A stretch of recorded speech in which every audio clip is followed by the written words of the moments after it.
The China and Africa podcast is brought to you in partnership with the Africa-China Reporting Project at Wits University in Johannesburg.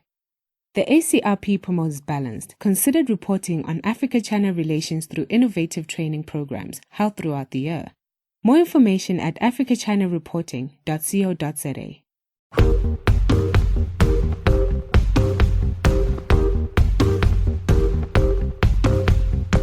Hello and welcome to another edition of the China in Africa podcast. I'm Eric Olander, and as always, I'm joined by Cobus Venstaden, a senior China-Africa researcher at the South African Institute of International Affairs in Johannesburg, South Africa.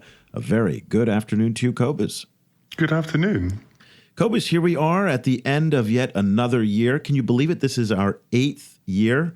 We're going into our ninth year next year. This been nuts.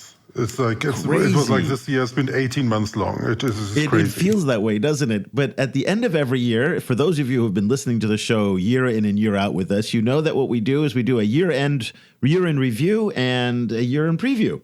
So what we do, we play along at home. You can do this with us. We take our 3 top stories of what we think in 2018 were the top stories, and then we pick one story that we think is going to define 2019. We haven't told each other of our stories, so they may be the same, they may be different. We are doing this in the order of priority, so that would mean that the least important leading up to the most important. So, Cobus, let's get off on a good start and have you kind of talk to us about your number 3 story of 2018 that you really feel shaped China-Africa relations this year more than any other story except the other 2 that we're going to talk about. This is always quite a kind of a tall order. For me, the number 3 one, I think on the surface doesn't seem particularly kind of massive. But I think it has real implications for how the relationship will proceed, which is the micro trade war and its kind of awkward, kind of, how can I say, like easing over that we've seen between China and Kenya this year. So Kenya has been importing farmed fish from China.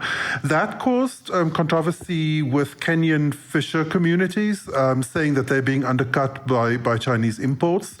That then kind of really kind of blew up in a kind of interesting and unfortunate way, where there was a moment where the Chinese embassy was threatening to withdraw funding from Kenyan projects, and where it seemed to be heading towards a kind of a micro trade war situation. Before that was kind of hurriedly resolved.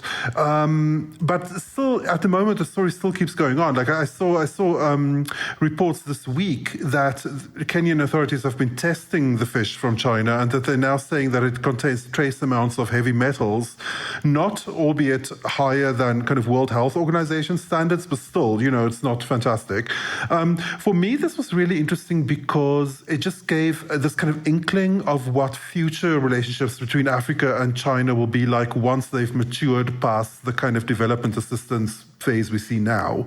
Once they're actual economic partners, rather than, people saying they're economic partners while one country massively funds another country's infrastructure building.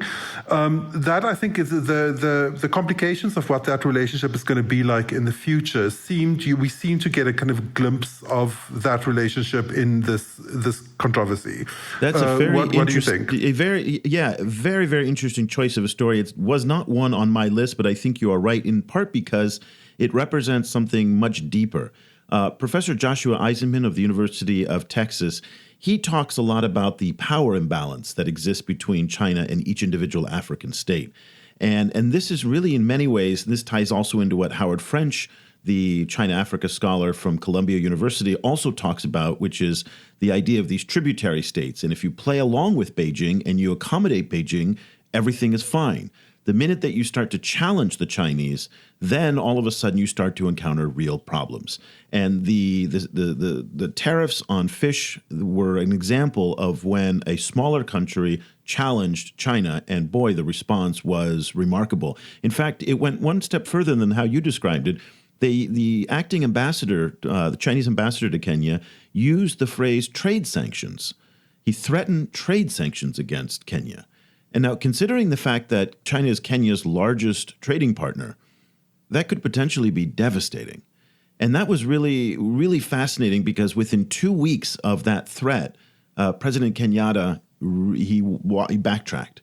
Now, that wasn't the only incident in China-Kenya relations this year. If you recall, there was also the how Kenyan authorities, right after the FOCAC summit, raided CGTN and also China Daily. And then kind of perp walked out various employees on visa violations. That was very interesting. Then there was the young man who went on a racist rant, the young Chinese man who went onto social media and said all sorts of awful things, and he was then deported. And then finally, the really very interesting scenario was some reporting by the Kenyan press on the mistreatment of Kenyans at the hands of Chinese managers who run the standard gauge railway. So this was a very, very turbulent, bumpy year in China-Kenya relations, and I think there was an excellent choice for a number 3 story. So let me move on to my number 3. And in some ways, it's a little bit pro forma, and I thought you were actually going to go there with yours. Mine was FOCAC. The Forum on China-Africa Cooperation Summit happened this year. It happens every 3 years. It's becoming a little bit routine now, these FOCAC summits. We've had, 6 of them now? Going next time will be the 7th one, I think it is. This is basically now where 52 African leaders kind of make their way to Beijing, or to, last time it was in Johannesburg in 2015. They come with hat in hand and they say, how much money are we going to get? And now, most of the time, China celebrates in the glory of its big announcement of how many billions of dollars is it going to bestow upon Africa. Well, what was interesting about this year, I thought, was the tone dramatically changed. The tone right after FOCAC was one not of, gratitude or excitement about the $60 billion financial package that was announced, but it really was overshadowed by the debt controversy and the accusations of predatory lending. And I thought this year's FOCAC really shifted and the tone changed in the China-Africa relationship. I completely agree. I also, and this actually relates to some of my choices higher up. In fact, my second tier choice is exactly this issue. Not only FOCAC itself, but that there seems to be a kind of a restructuring of Chinese lending to Africa. A kind of working out of new terms, and also that there seems to be a kind of a plateauing, I think, of the level of financing that A, China can give and that B, Africa can absorb. I think it was very significant that the funding that was offered at this year's FOCAC was exactly the same number. In fact, in real terms, slightly less than was offered in 2015 in Johannesburg. And with it came a very interesting set of comments from different Chinese power players, including the statement from Xi Jinping that they're going to stop, funding, quote, vanity projects, which, is interesting because it leaves open a big question about what exactly can be classified as a vanity project and what not. And then also indications from the Chinese government that they're going to be quite a lot more conditions actually related to Chinese lending, including a lot more feasibility studies, being done before. And the second phase of the standard gauge railway in Kenya is stalled at the moment because of these, future new set of studies that need to be done. So that is actually, it segues very, very kind of smoothly into what was my second choice, which was, I think, a general kind of restructuring of what Chinese funding to Africa is going to look like in the future. This includes things like the implementation of the State International Development Cooperation, which now, forms a kind of a center for Chinese overseas development assistance, which didn't exist before. A seeming kind of much stronger focus in Beijing on African debt sustainability, on some of the dangers in relation to African lending, the growth of a kind of quite strong domestic backlash within China about its overseas development assistance, especially to Africa. So all of these come together in my mind to suggest that that there's going to be a reshaping of what Chinese funding to Africa is going to look like, and that is actually taking place independent of all of the Western pressure around debt and around the funding from China to Africa. I think a lot of that is actually coming from within China in relation to kind of perceived problems that they've faced in Africa before. What do you think? Yeah, so looking back on the conversations that we've had on the show this year, one of the themes that came up repeatedly was, have we reached an inflection point in the China-Africa relationship? And a lot of the points that you were bringing up right now about the change in the financial relationship, the reduction in the overall value of the FOCAC package, which I think was actually much more than just a minor reduction. It was actually quite a sizable reduction. Even though they got the number up to 60 billion, the way they got to 60 billion was very, very different than in years past. Not as much in grants, much more in loans and whatnot. But there is this fatigue that seems to be setting in some quarters of the China-Africa relationship. And I would say it's on both sides. Yes. A lot of people see the Kenyan-Zambian kind of tensions that are bubbling up, and they see this frustration that's on the African side with the amount of debt, particularly on the lack of transparency in a lot of these deals, and the frustrations that civil society groups have in the relationships that African leaders have with Chinese leaders, that they just can't see through what's going on and who's signing what for how much, when, and who's getting paid.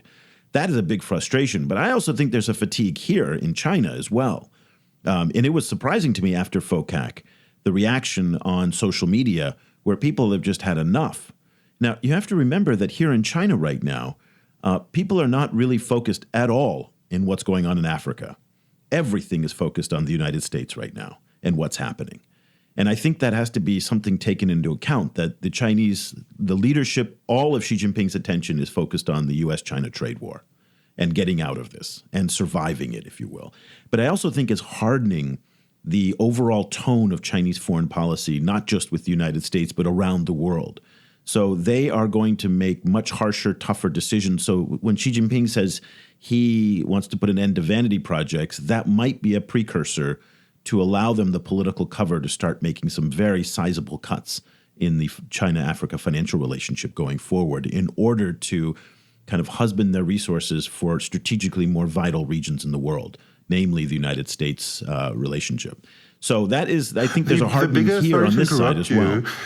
The bigger question, I think, although the bigger, kind of larger narrative on the African side of that also is, in the past, the narrative has always been, Western lending to Africa is laden with all of these different conditionalities, and Chinese lending is no strings attached. That has always been the shorthand. And that is a shorthand that has been used in Africa and in the West and in China. And I think increasingly that is just simply not true. I think, Chinese lending might well have different conditionalities, but they certainly have increasing number of conditionalities, and I think increasingly a lot of the questions that are going to be asked by Chinese lenders are also asked by Western lenders, and by African civil society. Including things like who's going to pay this back and when, and and how is it really going to boost economic growth or not? Because of course, for all of the kind of hysteria around debt, is you get like debt can be very productive economically if it's the right debt. If it's if you're taking on debt for the right reasons and for the right projects, then it can actually boost economic growth. The question is whether each individual debt actually is, productive debt or not. And I think this is really going to be very interesting, I think, in terms of how the relationship between China and Africa goes. And because certain projects are still going to be funded, but it's going to be very interesting to see which ones are funded and which actually can't get funding anymore. Yeah. So let's go on to it's my second choice, which dovetails nicely into what you were just talking about. If 2018 is going to be remembered for anything in the China-Africa relationship, it will be remembered as the year that debt really became the dominant issue. I mean, I say that we, in 2017 and 16, you and I were talking about rhino and ivory pretty much every month, it felt like. And that just dropped off the radar this year, in part because President Xi Jinping announced the banning of ivory. And for some reason, that just took it all off. In fact, even at FOCAC, there was not a green environmental track. It just went away. But instead, debt was the big issue. And it's something that the West has in some ways fueled. Certainly Rex Tillerson and the Americans and the U.S. State Department, they've been talking about this for a long time, but they really amped up their criticism. The international media picked up on that. And then the African media picked up on it. And it's really become part of the narrative. What's hard for people to understand about this is that what's true, what's accurate, what's not, what's rhetoric, what's propaganda is extraordinarily confusing. So one of the key statistics that I saw this year was although the levels of Chinese debt are going up, 55% of all the interest payments that Africans make on their debt are paid to non-Chinese bondholders, for the most part, Euro bondholders. And then the amount of the Chinese debt is about 17, interest payments is about 17%.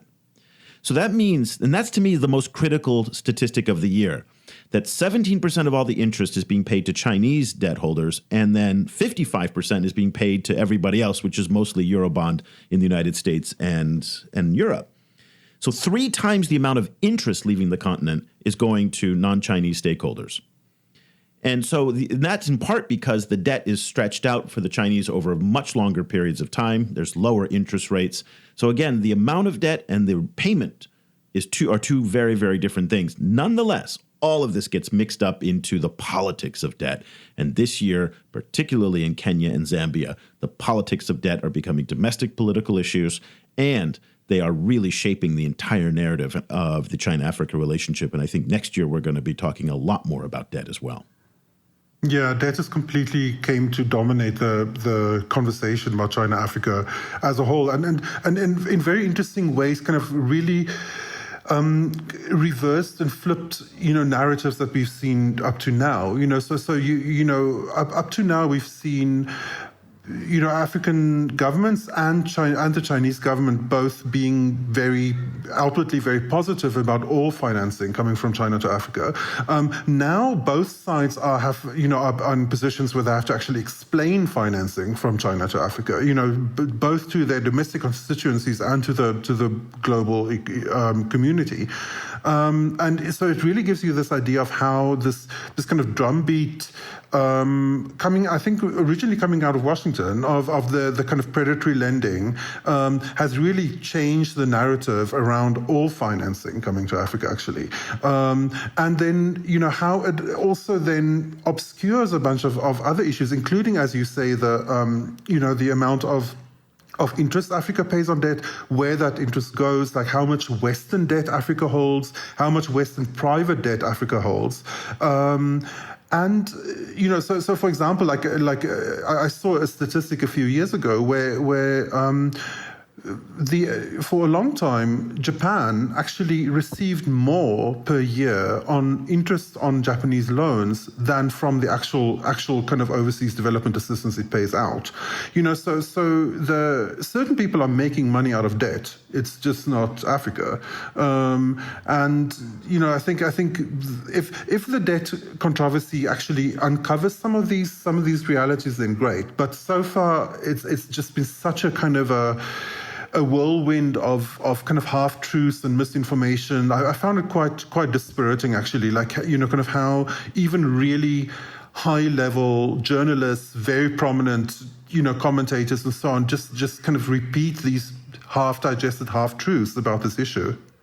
Yeah, and it's one thing that I think is going to get worse in the future, because mixed into all of this now are domestic politics in places like Zambia, where politicians are using the debt issue and the concerns over debt in order to challenge their rivals. And particularly in Zambia with President Edgar Lungu, who is becoming increasingly authoritarian, and people are using the Chinese as basically, an easy villain to target because they don't respond. And again, we've talked about this over and over again, how the Chinese are just incompetent, inept. I don't know what it is, but boneheaded, however you want to describe it in terms of how they manage their communications. And they always complain that they're being poorly treated, but at the end of the day, they don't actually engage in a discussion with people, particularly with civil society. If they actually kind of stepped out of the elite halls of palaces and government ministries and talked to people and worked with civil society groups and had a dialogue and showed people what they're doing, I think they would get a much better take. But it's not in their instincts. It's not in their DNA. And it's certainly not in this day and age with the type of politics that the Chinese are doing, in some ways because of what I talked about earlier, this hardened approach to geopolitics that not just the Chinese are doing, but certainly the Americans and others are also engaging in. But it really does hurt them at the end of the day, in that they're not being able to kind of fight back on this. That being said, the lack of transparency on these debt deals is a problem, and it's a problem for everybody. There are now allegations, and they have not been confirmed yet, but that the port of Mombasa is potentially vulnerable to a very similar type of situation that happened in Sri Lanka, where the Exim Bank of China could use that as a piece of collateral. I've seen some documentation to that effect, and now it's starting to be reported in the Kenyan press that may be the case. This presents enormous challenges to the Chinese and how they manage their narrative of, does this look like win-win? And that's what the Chinese say. So now we have a big problem, which is major key assets of infrastructure are potentially vulnerable if the debt is not being able to be repaid. Now, here's the interesting thing, Cobus. And again, this was in our show earlier this year with Judy Moore, who's the former public works minister from Liberia. And he said that all the hype and all of the concern about Chinese debt, there is yet to be a country that has defaulted on Chinese debt. Again, Sri Lanka is a very, very interesting case that is exceptional in many reasons, and it's not necessarily applicable to what's going on in Africa. But even Judy Moore, who said, let's use Sri Lanka, of all of the lending that the Chinese have done around the world, not just in Africa, but in the Caribbean, in South Asia, in South America, and there's really only one instance, which is Sri Lanka. So I think we need to give a little bit of the benefit of the doubt to the Chinese as well, that they are renegotiating a lot of the debt in Africa. At least 4 countries have had their debt either extended, wiped out, or renegotiated in the past year. That is something that they deserve credit for. And the optics of an African government falling under the weight of Chinese debt is just terrible and would really set back the Chinese agenda, not just in Africa, but elsewhere around the world, because so many people are looking at the Chinese under a microscope for these things. So I think in that sense, they do deserve a little bit of slack, because I really am skeptical that they would allow an African government to fall under the weight of Chinese debt, and that it would be renegotiated or something would happen, just because it would feed right into what the Americans and the West and the worst fears about what people are saying about the Chinese debt loads. I completely agree. The amount of money that they would get back through some kind of asset seizure would be completely dwarfed by the kind of larger impact it would have on the entire Belt and Road Initiative. I led an event a while ago at SIRE, where we were discussing the debt issue, and I raised the question saying, look, if country X, if it turns out country X in Africa is about to default on their debt, what happens next now, with China? And everyone just said, well, it will essentially be a meeting and then the debt will be rescheduled, because there isn't really any other option reputationally. The idea of this port now being taken over by China, that has such kind of ramifications for China's entire kind of foreign expansion project that in the end it's not really worth it. Even it would actually be more worthwhile for China to actually eat some of that debt rather than kind of leaning on these small countries. And we should also then, kind of mention that a significant part of the FOCAC package this year, I think $10 billion of it was actually in the form of debt forgiveness. So, so again, China is not playing the same game as the West frequently presents it to be, which does not mean that these debts are without threats to African sovereignty. It's just that the threat, I think, is more subtle and more complicated than it's frequently made out to be. Support for this podcast comes from the Africa-China Reporting Project at Wits University School of Journalism in Johannesburg. The ACRP provides reporting grants, workshops, and other professional development opportunities for both African and Chinese journalists. Follow the ACRP on Twitter at Wits China Africa or visit africachinareporting.co.za for information about grants and upcoming seminars. Okay, let's now get a drum roll if I had it. So imagine we had a drum roll. What is your top story of 2018 in the China-Africa relationship? It's one that you've actually also alluded to, which is the increasing kind of emergence of what seems to be that the logic of a kind of a Cold War zero-sum competition between Western actors and China and Africa is increasingly gaining traction in large capitals in the West.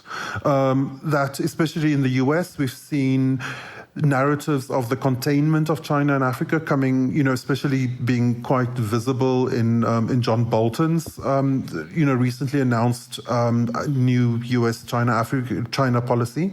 I mean, Africa policy, but the U.S.'s newly announced policy on Africa contains a lot of discussion about containing China in Africa and also Russia.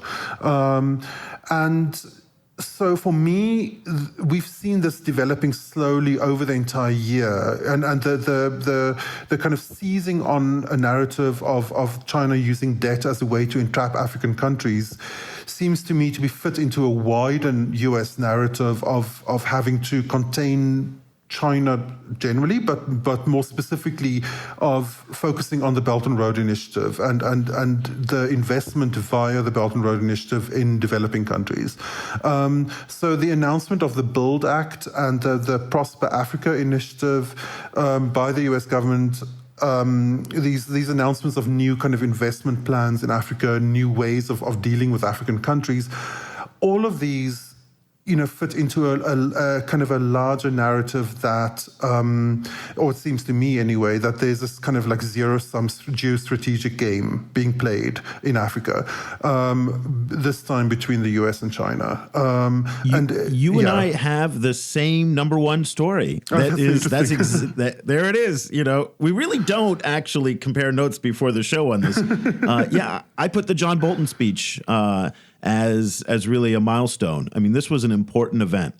It took them a year to come up with this new Africa strategy, which is surprising to me that it took that long because it really wasn't that substantive. I was like, what are you working on for a year? But what it represents is really, really important because now Africa is on the agenda in Washington, not necessarily for the right reasons, not necessarily for the benefit of Africa, but people now, when you say Africa in Washington, they're listening because in the context of the Chinese and the Russians and the Bolton speech. And I think the rhetoric is going to get much, much tougher. I think the United States engagement in Africa is going to change. And in some ways, we're hearing that if the United States starts pulling out of UN peacekeeping operations, their support, for example, as Bolton said that he will, that opens up the opportunities for the Chinese to expand their role in many ways. So the power dynamic between the Chinese and the Americans is going to play out in Africa. I reject wholeheartedly the narratives that people are saying is that this is a new scramble for Africa. This is a new Cold War that's emerging in Africa where you're going to have proxy armies that are kind of fighting each other or whatnot. I don't think anything like that's going to happen. I think this is the same garbage when people talk about comparing the Chinese to neo-imperialists or neo-colonialists. We can't keep going back to the past to find references for what's happening today and what's going to happen tomorrow, because these are totally new paradigms that we're operating in. So this is not a new Cold War, in my opinion. This is something entirely different. But the Bolton statement seems to cast it in Cold War terms, though. Well, I mean, this is you know, this is the terms language for of example, geostrategic competition, yes. But I don't necessarily. I mean, Cold War to me was, and I got into a little bit of a Twitter spat with some folks on this one, and Cold War to me, you know, meant that there are coalitions and there's an ideology. Now, the Americans certainly have an ideology, but I don't think the Chinese do. I think the Chinese are mercantilists at the end of the day. And there's no coalition behind the Chinese. There's no client states that are lining up in support of the Chinese who say, I believe in this.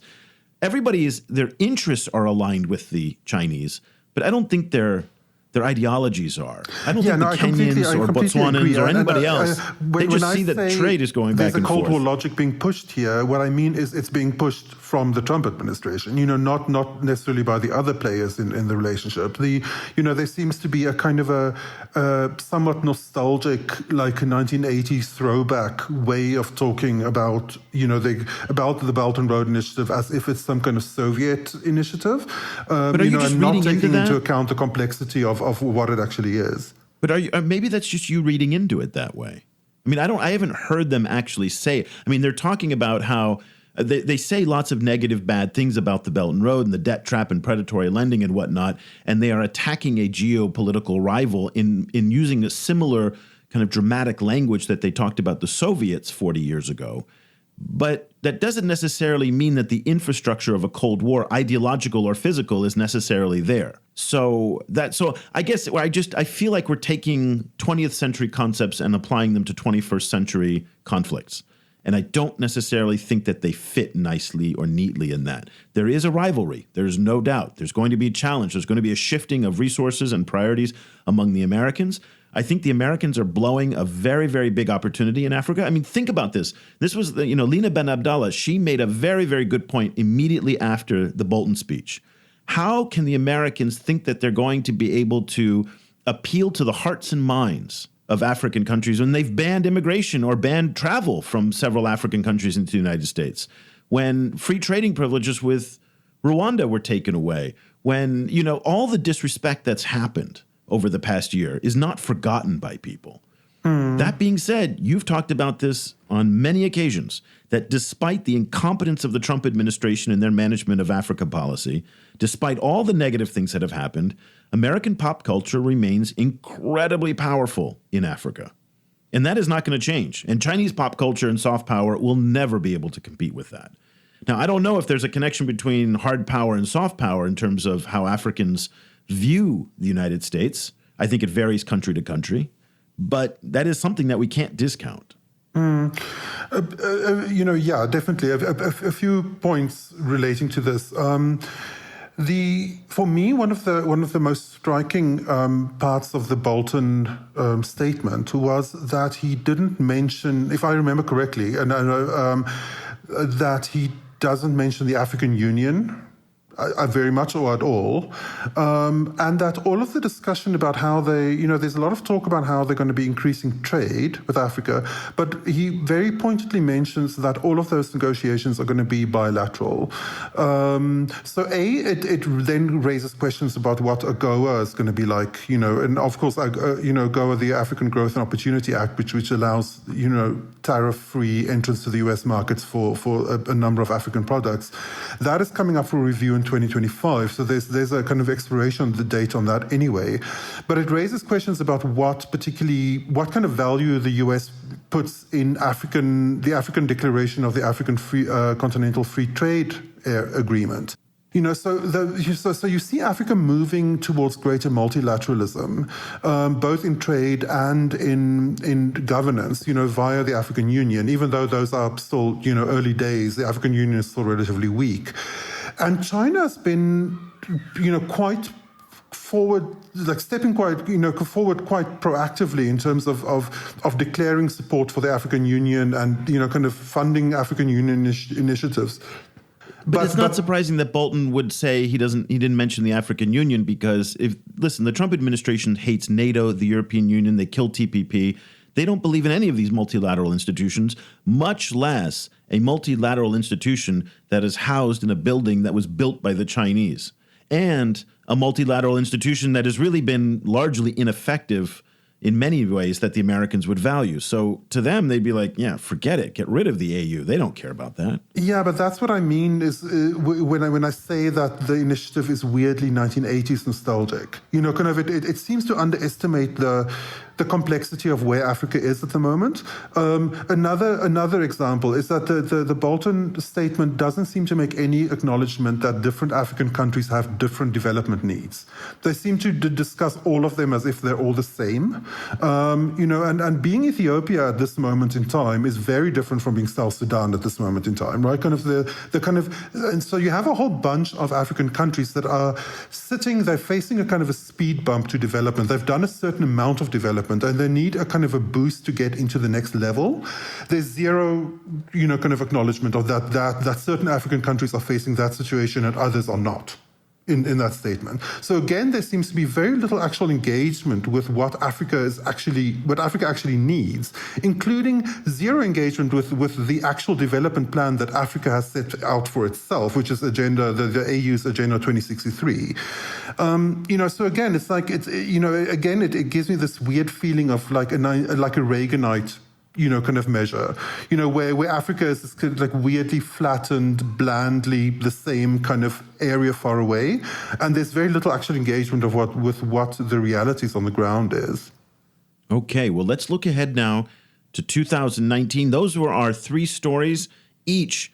In 2018, we both agreed that debt was really the main narrative, that we have in fact reached an inflection point in China-Africa relations, and that the U.S.-China relationship is going to have a major, massive impact on Africa. So now, looking forward to 2019, what do you think is one story? We won't say the story because it's hard to tell at this point, but what do you think is going to be one story that people should keep an eye on in the year ahead? Okay. I found it difficult to choose one, so I kind of have two awkwardly joined. One is an interesting article that came out at the New York Times, I think today, talking about how there's sections of the Belt and Road Initiative that seem to be kind of being somewhat militarized, and they were particularly focusing on Pakistan. Now, a lot of this article is filled with some of these kind of, somewhat wild and woolly, talk about debt and so on that we've been criticizing. They are, however, making an interesting point that one of the issues that is at stake in China's engagement with Pakistan in relation to the Belt and Road is an expansion or a kind of a conflict between two different military GPS systems. One that is arranged out of China, and another one that is US dominated. So there's a question about which kind of military GPS system Pakistan is going to use, and then that comes down to a lot of the issues in relation to what Chinese lending and and investment along the Belt and Road, especially into assets that could be both civilian and military, like ports, for example, or airports. The expansion of data and logistic networks from China is going to mean, actually, and what the geopolitical impact of that's going to mean.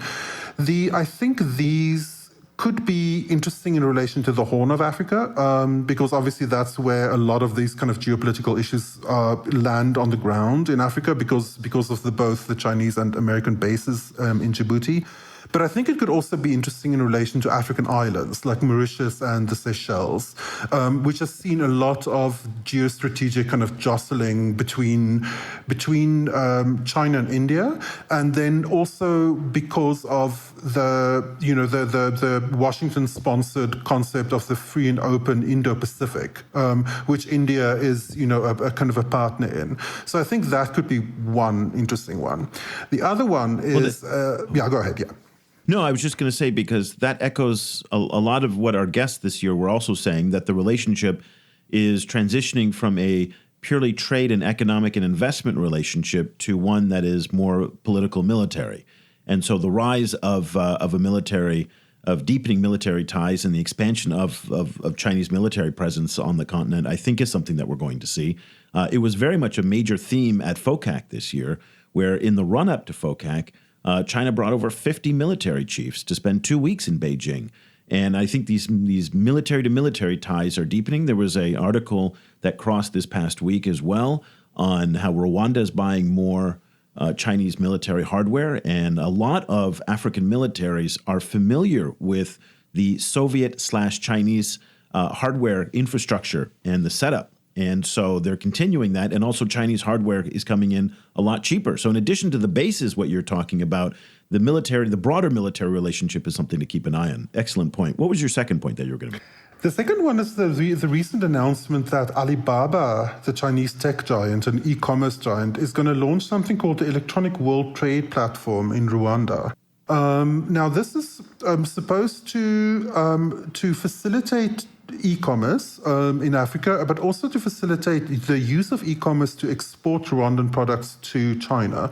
Now, Rwanda is a major producer of coffee, and coffee is a growing market in China, and at the moment, what's very interesting is that this actually offers quite a better deal to Rwandan farmers than something like AGOA offers. So, for every $16, Rwandan coffee farmer, for every $16 of Rwandan coffee sold in China, 12 of those dollars go back to Rwanda, whereas in the US case, it's $8 on a $16 sale. So it's interesting for me for a bunch of reasons. In the first place, because it's so starkly, contrast with the US's used clothing fight that they had with Rwanda. Also that it is not a Chinese government sponsored situation. This is Chinese private sector increasingly, kind of becoming interested in Africa and particularly becoming interested in the African tech sector. I think the rapid development of the African tech sector is a story that people are not paying enough attention to.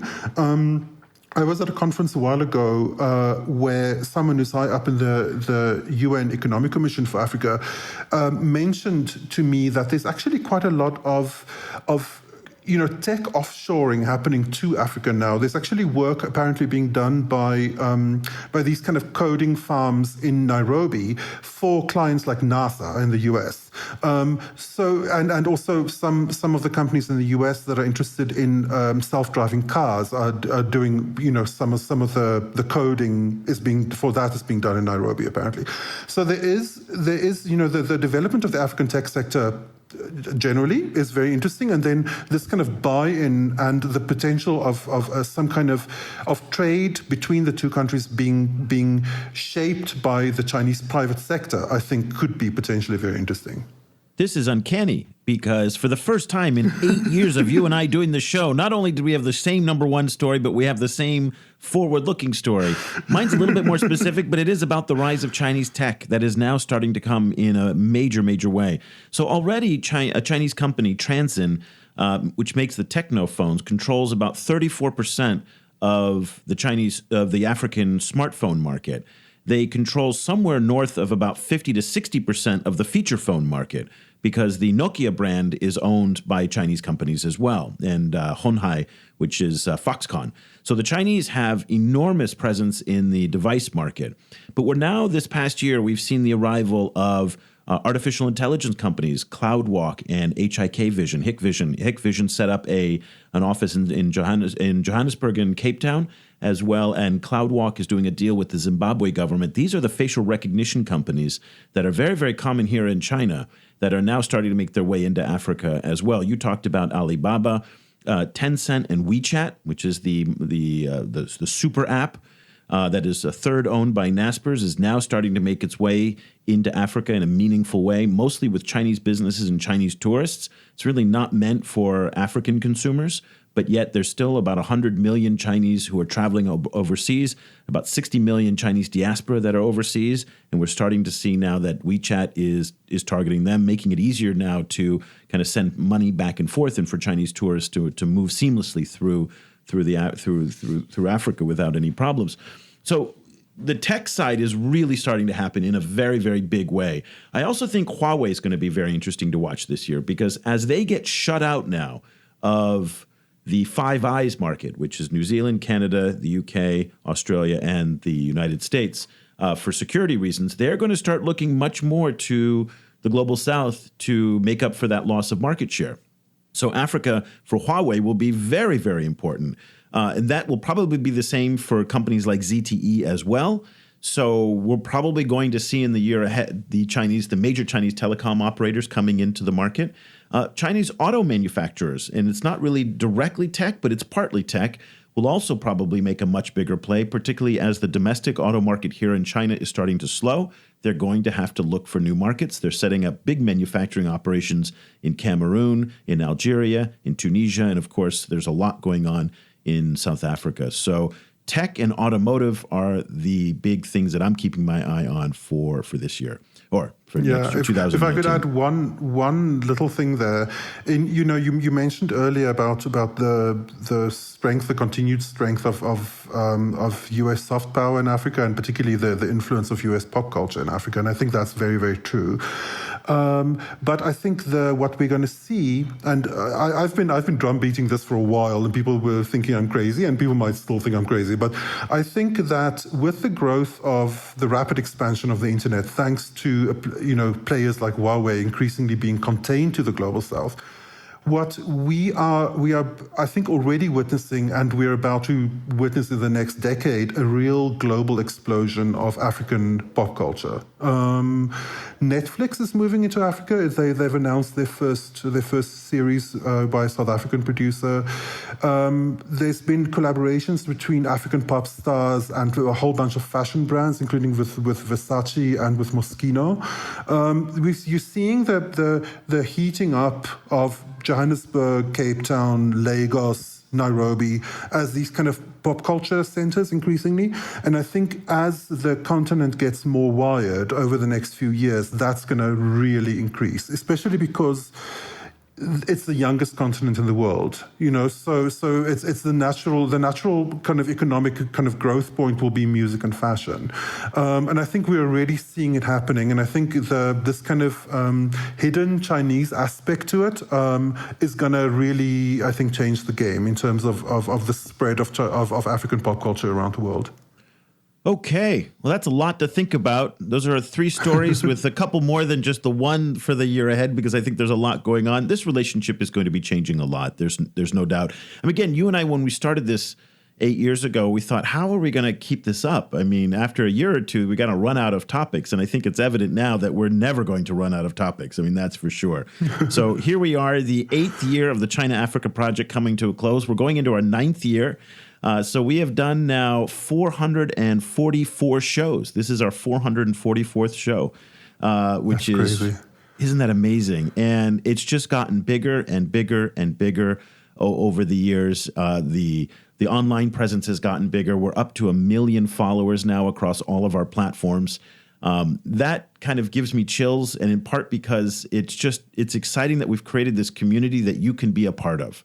And one of the things I think that really gives Cobus and I so much pleasure is when students and when think tank scholars and when people reach out to us and they tell us that, we've helped them kind of shape their ideas on how to think about China-Africa relations, mostly through our guests who are incredibly smart, and that we've had a contribution to it, and that you guys appreciate it so much. It just makes us feel so incredibly, just proud of our community that we've built and how really smart everybody is who participates on our LinkedIn forums, on Facebook, who emails us, who we meet at conferences. And I need to tell you that I am so grateful to everybody who's part of this community. And I just love every single day that we commit ourselves to doing this, to posting every 5 hours on Facebook and every day on Twitter and every day on LinkedIn and creating the show.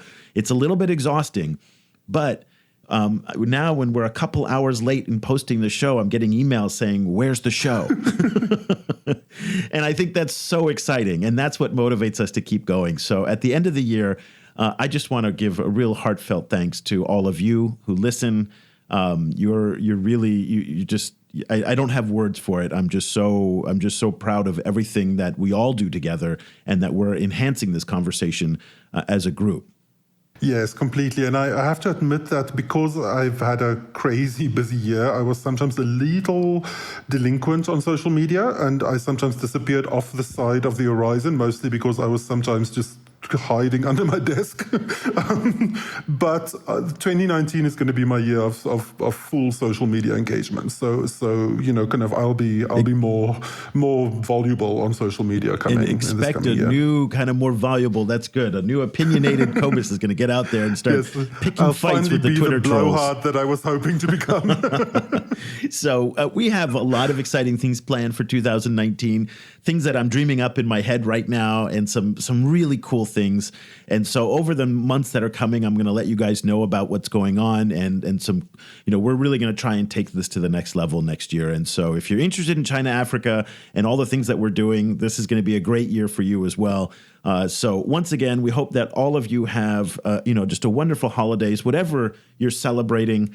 There's so many different holidays of all the different people that we communicate with every week. And so whatever your time that you're doing together with your families, we wish you the very best.